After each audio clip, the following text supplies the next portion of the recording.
I'd killed before. I mean, they provoked us into a peaceful response. Ramsey estimates the shark, a female, tips the scales at over 2 tons. Andrea and Tani were both pregnant. Their due dates were just 8 days apart. Andrea and James threw a gender reveal party for their baby Tani was carrying.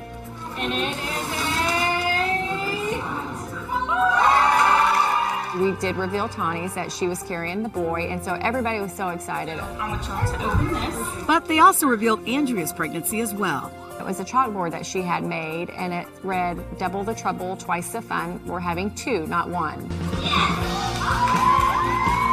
Andrea and Tani even had the same doctor. We went to every appointment together. On October 19th, at 37 weeks, Tani gave birth to Andrea and James' baby boy. I'm looking at this life in my hands, and this is my boy. Finally, I got my boy. That moment, it made everything worth it because he was here and they were parents. It was amazing. 24 days later, Andrea had a C-section, giving birth to their daughter. It's just like we had twins, but 24 days apart, so. Siblings Britton and Kensley are 2 months old now and full of smiles. It was a lot of struggles, but every single struggle was worth it whenever I look into those babies' little eyes. Did you think this thing had any chance at all? I never know. What I had come to know is that I don't know anything. I had been wrong so many times about things I thought were great that nobody else could care less about. So I just, you hope for the best, but all you know is you have 3 weeks of work and then you move on.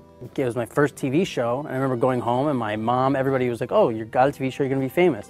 And then we were on set doing the pilot, and I said that, I guess, and Tony Sirico said, "Listen, you do these things all the time. This is gonna be nothing, we'll probably never see each other again." So then I had to go back and break the news to my family. It was tough, but then, You might as well spread it. It looks like a scene straight out of Steven Spielberg's thriller Jaws. But for marine biologist Ocean Ramsey, this rare sighting of a great white tells the real story of the ocean's fiercest predator. Ramsey and a team of divers were studying tiger sharks off the waters of Oahu, Hawaii on Tuesday when they encountered the enormous predator and captured the dramatic interaction on film. Ramsey estimates the shark, a female, tips the scales at over 2 tons, and it's 8 feet wide and nearly 20 feet long, making it one of the largest in the world, and the oldest, too, 50 years old. To really grasp the enormity of this great white, a yellow school bus would surpass it in length by 10 feet. It stands as tall as an adult giraffe and towers Shaquille O'Neal 3 times over. Coming around. One theory is that this shark is deep blue, featured in the Discovery Channel's celebrated Shark Week. That great white was first tagged by researchers in Mexico 20 years ago. If it is deep blue, Ramsey suggests she could be pregnant and chasing whales in the area for food. Do you feel from this experience that you owe anybody an apology? Do you see your own fault in any way? As far as standing there, I had every right to do so. My position is that I was not disrespectful to Mr. Phillips. I respect him. I'd like to talk to him. I mean, in hindsight, I wish we could have walked away and avoided the whole thing. But I can't say that I'm sorry for listening to him and standing there. This morning, 16-year-old Nick Sandman standing by his actions in this moment gone viral. The junior at Kentucky's Covington Catholic High School, now the face of this Lincoln Memorial confrontation with Native American elder Nathan Phillips. And what's it been like to be at the center of the storm? Well, it's weird to see your face on television. I've been reading a lot, and I've also been getting a lot of messages from people, both support and a lot of hateful things.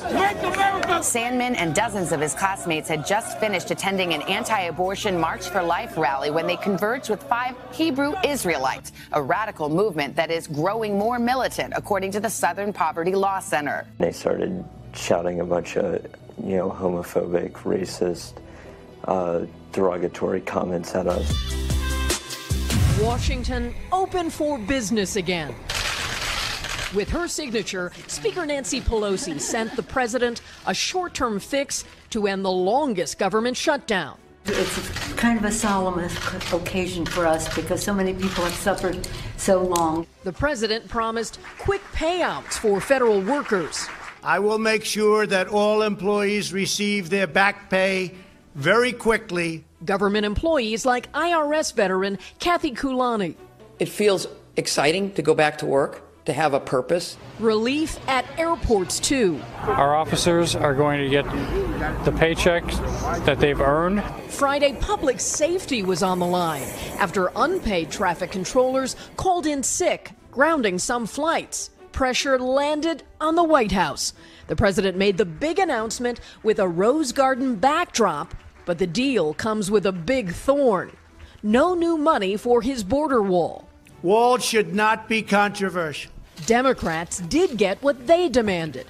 Reopen government first, then negotiate border security spending. A victory for Speaker Pelosi. No one should ever underestimate the Speaker, as Donald Trump has learned. Pelosi gave credit to her party. Our unity is our power, and that is what maybe the president underestimated. But the president said if necessary, he will use his authority to declare a national emergency to build a border wall. We're going to work with the Democrats, we're going to see. And if we can't do that, then we'll do, obviously, we're going to do the emergency, because that's what it is. It's a national emergency. Democrats say they are ready to negotiate. We in Congress will roll up our sleeves and try to find some agreement on border security. On Twitter Friday night, the president insisted this was in no way a concession. If no deal is done, it's off to the races.